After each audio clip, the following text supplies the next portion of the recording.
today I'm anti-hauling entire brands. What is up, guys? It's your girl T, aka the nappy-headed jojoba, and most of y'all already know the drill. I film with daylight, so the sun, as you can see, is coming in and out. I'm gonna be overexposed, I'm gonna be underexposed.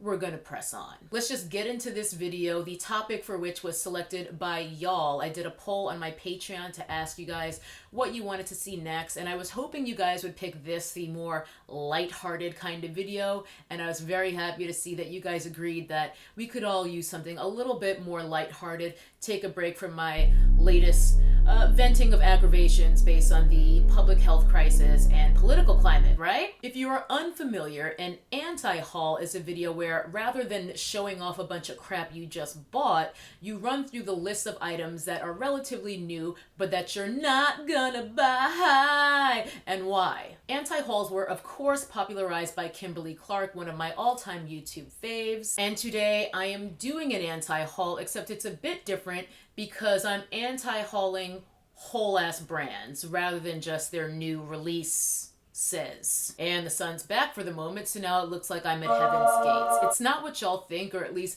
it's not what my real ones probably think in terms of who y'all are guessing is going to be on this list, because this is not about the brands that I boycott 24/7, 365. So not gonna be talking about that man and his pans of pastel chalk ash that he sells in ghost packaging, or any of the other brands that you guys know I do not fucks with. So we're not talking about him, we're not talking about Too Faced. Today I'm focusing on brands that haven't done anything overtly racist yet. There's still time. Rather, these are just brands that bore me. They're brands that got caught slipping and they haven't had an interesting release in so long that I've just stopped caring what they do, full stop. Brands that even before I hear what their new release is, I already know I'm not going to buy it. At this point, it is abundantly clear that having some kind of relevancy on the social medias is critical in maintaining interest amongst at least the younger clientele. And I've noticed that one thing all the brands I'm about to talk about have in common is they have zero social media flex. They simply haven't evolved their marketing strategies, let alone their actual product launches,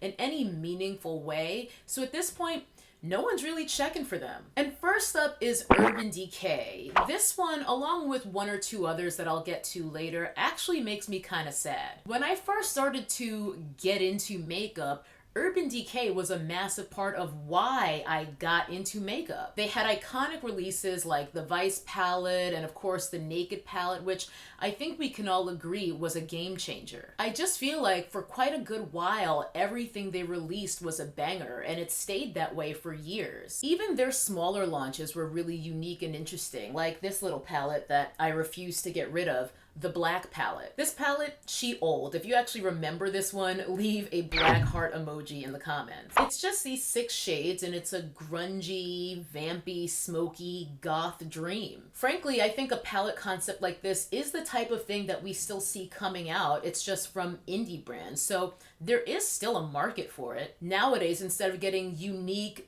different change of pace ideas like the Black palette, we're getting 5011 versions of the Naked palette still, even though Urban Decay has been coasting on that brand within a brand since, I believe, the early 1960s. The Naked Honey palette, aka the Tylenol PM of eyeshadow palettes, ya boring. And then the Naked palette 2.0, you know, the revamp, Urban Decay.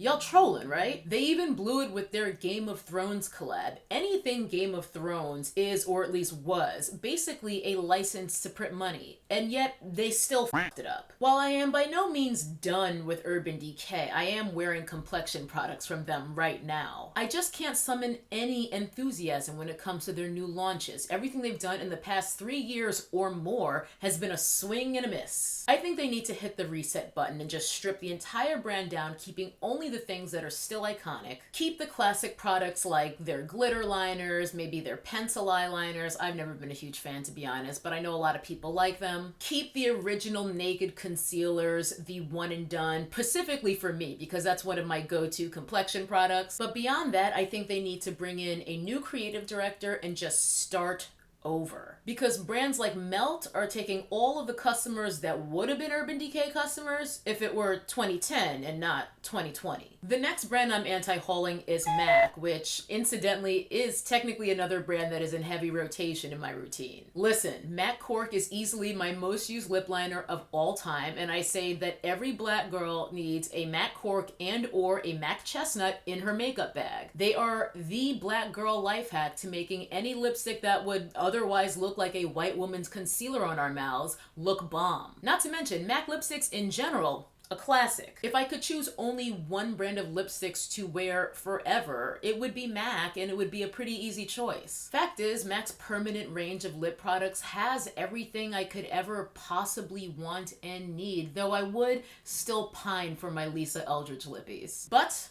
I'm anti-hauling the brand because when it comes to new releases, me not care about MAC. When I'm perusing my YouTube feed and I see someone posted a review of a new MAC collection, baby, I just keep on scrolling. As with Urban Decay here, it's just the brand's failure to innovate. Though MAC has wisely very much slowed the cadence of their special collection releases, because there was a point a few years ago where MAC was releasing like 3 new collections a week, and they were 95% re-promotes and new packaging anyway. But listen, even now, even when they've slowed down and could feasibly take more time to actually come up with more creative ideas for their collections, they're still usually re-promotes in new packaging time and time again. You're boring. It is any brand's prerogative to play or not play the Instagram game. I get that. But for such an iconic brand, MAC has zero social media clout, especially when we think about how ubiquitous they were in the old school YouTube makeup days. To not try to raise your Instagram visibility seems very ill-advised and short-sighted to me, and that's coming from someone who objectively dislikes Instagram in really very many, several, quite a lot of ways. Now, MAC will always be fine-ish, I think. As I said, they are a staple brand within the industry. I think I would be hard-pressed to find a pro makeup artist who doesn't have at least a couple of MAC items in his or her kit. For moi, though, I ain't buying anything new from MAC unless they really start shaking the table. Now, they will always get my coins when I need to restock on things like Cork lip liner, Russian red, or even extended play Gigablack, which is what I use on my lower lashes. And I will always have my face and body foundation in stock, but I just don't see myself checking for anything new from MAC, let alone buying it. Brand number 3, BUXOM. Unlike the first 2 brands, BUXOM is a brand that I don't have a ton of experience with because they've always just kind of been over there. I think their lip glosses get some love. I know my girl Whitney Hedrick, one of the BUXOM glosses is an absolute staple for her. But something about BUXOM has just never clicked for me. I don't know if it's just their packaging and their overall presentation or what, but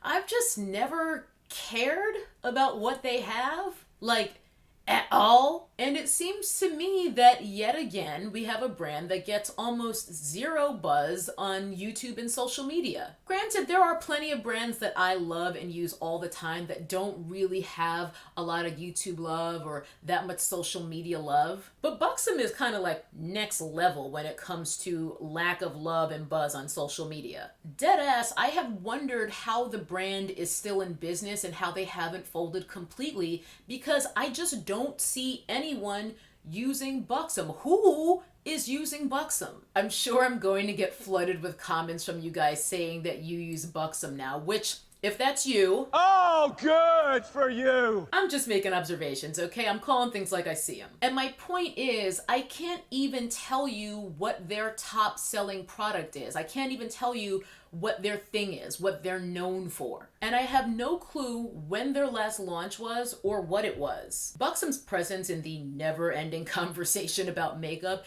is about as impactful as Joe Biden's response to the crisis with Miss Coco. Okay, my bad, we're not talking about that on today. So let's just move on. The 4th brand I'm anti-hauling is Almay. Almay just strikes me as a brand for moms in 1996. I will occasionally see an Almay product pop up in a beauty video here or there, but let me tell you something.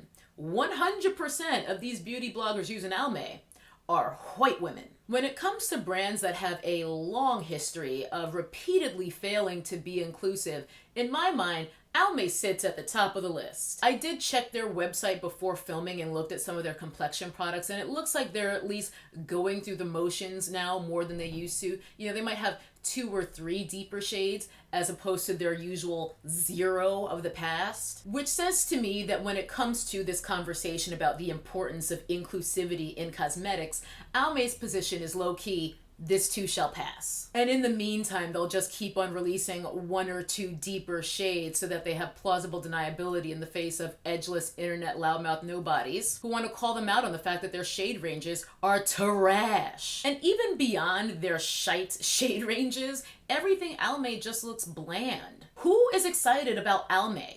Who, I ask you? So many brands have managed to step up their game in the drugstore, and Almay is not one of them. Honestly, I'll be surprised if Almay even has 10 years left to go because their product range looks like it's from 20 years ago, if not more. The last brand I'm going to talk about today is Bare Minerals. Funny enough, this is another brand that has products that I use currently. I have 2 of their Gen Nude lip glosses, which is a really nice range. I use them all the time. Still, we have another brand here that just doesn't seem to innovate, that doesn't seem to have any juice in the whole what's new in makeup conversation. Another brand where I have no idea what their last release was or when it was. It seems like the only time I ever hear influencers talking about Bare Minerals is when they've been paid to do so in a sponsored video. Now, whether they disclose the sponsorship or not, that's a different kettle of fish. Based on no research whatsoever, I imagine that they are still leaders in the powder foundation game. I don't wear powder foundation, but when I think of powder foundation,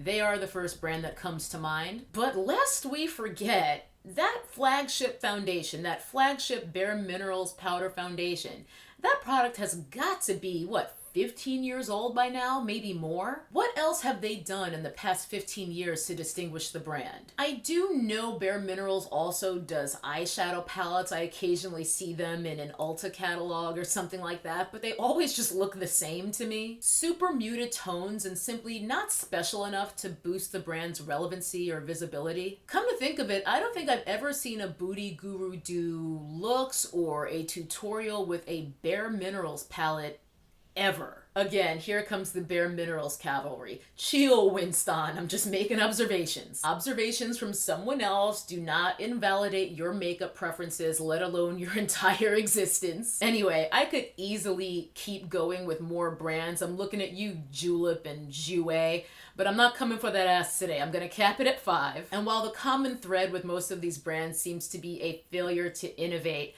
I don't necessarily think most of them are going anywhere because I will still continue to restock on staple items like I was talking about with MAC earlier.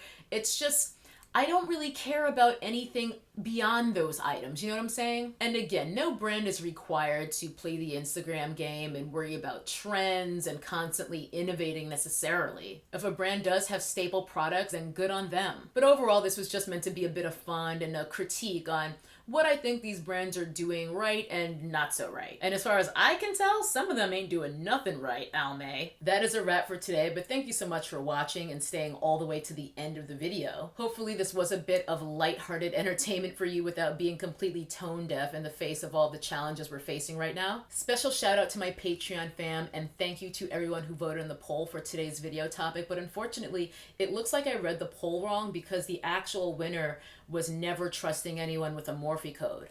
Bye. That's a nappy-headed hose there, I'm going to tell you that now.